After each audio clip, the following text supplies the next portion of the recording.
And here we go with a full review of the Mount DeCoste H1. Oh boy, happy fall, everybody. Happy early November. As you can see, we are running out of daylight here. A little bit of daylight savings time in the Northern Hemisphere up in Minnesota. All right, so we got the Mount DeCoste H1. This is the latest and greatest for 2025 here from this brand new company, a company that came out last year and has just been smashing pretty much, every definable characteristic of ultramarathoning shoes that I can think of since their release of the R1, S1, P1, R135, T1, and now the H1, meaning hybrid or like a crossover shoe, something for gravel, for light trails, and for asphalt.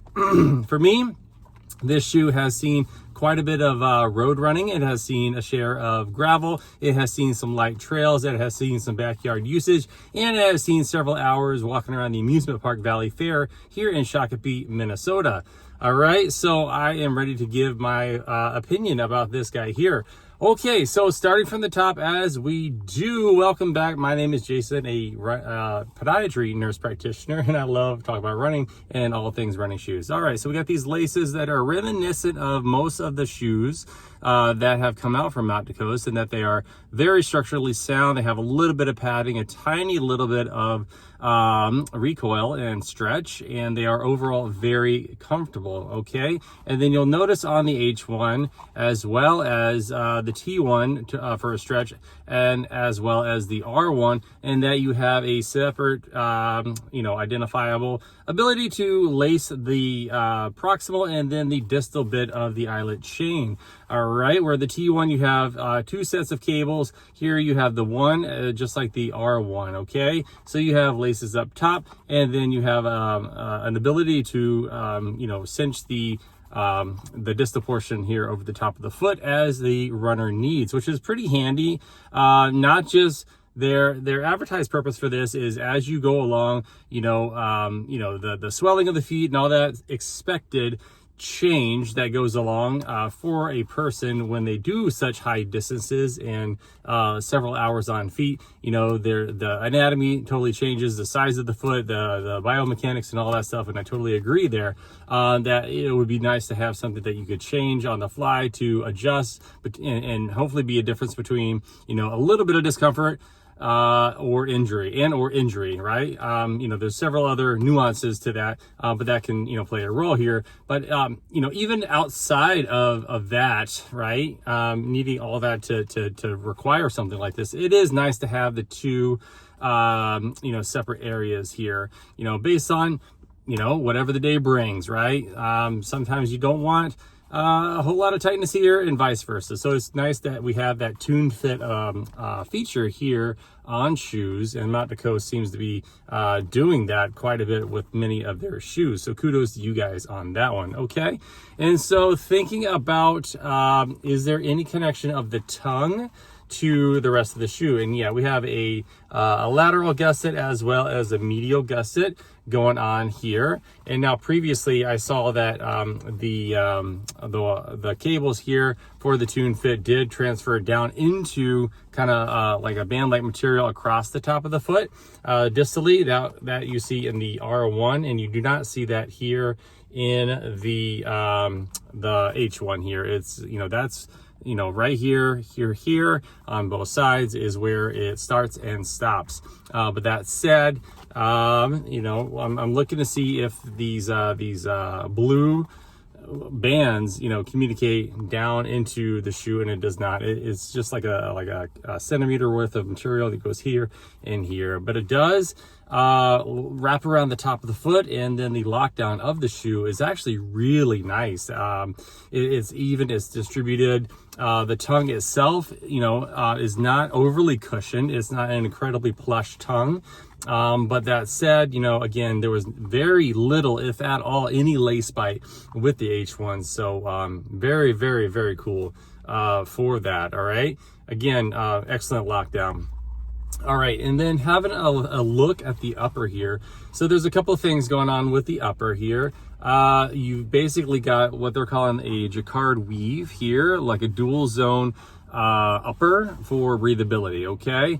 And I keep thinking about like all their other shoes previous, and then the most recent one here that's in that trail category being the T1, they had the material that was very durable, almost like Kevlar-like, very, very strong. And they're using that same material here and here, all right? The feeling of this material is very similar to the T1, but I feel like it's a little bit softer. That said, a lot of ventilation, very, very comfortable. It's cooler temperatures up here, so I can't speak for super duper hot, but I did, have this on feed for several hours there at the amusement park and didn't have any issues there. And if I remember correctly, it was kind of a warmer day, so it did not turn into an oven. It was not a big sweaty box, so very, very cool. And I do like this this kind of built up material here towards the front of the toe cap. Giving structure to this toe box. Now, this toe box does deserve special mention. It is very accommodating, and it's quite roomy, and it like very, very, very comfortable. It's not designed to be a super wide, think about like Topo or Ultra, but it is to the point that is up and away from the toes, and it is far enough away to allow some decent width without, like, for me, there was zero wiggle room. There was no shifting that was, crazy on the shoe. So it fit well, up, down, and then left and right. As well as I did feel that it allowed for my big toe to sit naturally where it needs to sit, and then, drive the rest of my foot. Okay, if you guys know me, I'm all Mr. Biomechanics, and I think about like toe excursion and freedom to move and all that good stuff. So very good job, Mount Dakota, with recognizing that and having that ability in the shoe here. All right, moving back to the heel counter. The heel counter is not super duper plush, but at the same time, it resisted movement very well, and my foot sat in very naturally and very, very comfortably. No heel slippage at all with the H1, which to me kind of surprised me a bit, because we'll get into it here in a second, but it started off as a quite stiff midsole that eventually has softened up, and then to me, sometimes having those really stiff midsoles translates into movement about the heel for me. That was never the case with the H1, so it was really cool. And you can see that I have never done the runner's loop. I never felt like I needed to do that, but it's there if you feel like you need to do something like that to get a little bit more security. I never really had to crank the laces to get that fit. It was just a very, very natural thing with the H1. So again, goes very, very cool. And so here's the insert. The sock liner, typical of Mount Dakota to be very high quality. Kind of their standard insert here. It reminds me of the T1, and that is, got some cushion to it, got some structure to it. But unlike the P1 had, quite like, the built upness, for their sock liner, but not so much with the H1. That said, still very comfortable. And speaking of, inserts and inside the shoe, there was water that did get into the shoe, but it again, did dry very fast and very, very nicely. It did not, retain water or, become uncomfortable. So, good job, Mount Dakota, with drainage and ventilation. Okay. Alrighty. So moving into the midsole. So this is their new Circle Cell, which is it's a biopolymer type foam. Okay. So in each of these shoes, there's approximately 20 pounds of waste that goes into the making of the bio foam here. And I looked into it a little bit. It was a cooperation between Mount Dakota and BASF to come up with this biopolyamide, I believe it is, to come up with this here. So, yes, it's got organic waste and other materials coming into this, but there's some other stuff going on as well. That said, it's just nice to see that there's transparency in the space, as well as making an effort to reduce the overall carbon impact with footwear in the industry as a whole, in the product as a whole, and that they're really making strides, pun intended, to make that happen. Okay. All right, so that's cool. So I have tried other like, you know, foams that were, you know, recycled materials, you know, really pushing that, that composty stuff, not like recycled water bottles or recycled other midsoles, but like, you know, like separate materials that have turned into, foam. I'm thinking about like algae and stuff like that. And those foams do not perform nearly as well as this stuff here. So it's said to be super critical and have all the nitrogen bubbles and be twice as durable as PEBA. Similar claims that they've made in their light cell. All right, but here we are at circle cell. And I can say that this midsole did start off as like a bio brick. That was like what I was thinking. But then it became something different around mile 8, mile 9. I remember going out on that run, and then the shoe just felt totally different and so nice, and it adapted, it flexed, it did great. I found myself doing like pick-me-ups, and we were doing strides, and I was on my heel and I was on my forefoot, and it did not at all feel like this like ultra marathon long distance cruiser where you're just gonna like, you know, like turn your brain off and then go for a run. It was lively, it was like a lot of vitality, and very playful, and very nice and bouncy and super fun. And since that like turn in the corner with this shoe, it has only gotten more playful, more bouncy, and just more fun. Like I want to run in the shoe, you know, whereas before it was, you know, just kind of checking it out and everything. And then it eventually got to a point where it was just so fun, so broken in, and I can't speak any more highly for a midsole, especially one that is promoting the agenda that it's doing here, this circle cell. So excellent job, Mountain Coast. Super duper cool, very nice, and it's great to see the direction that the company's heading here. And then a little bit of a gator trap right there. Okay.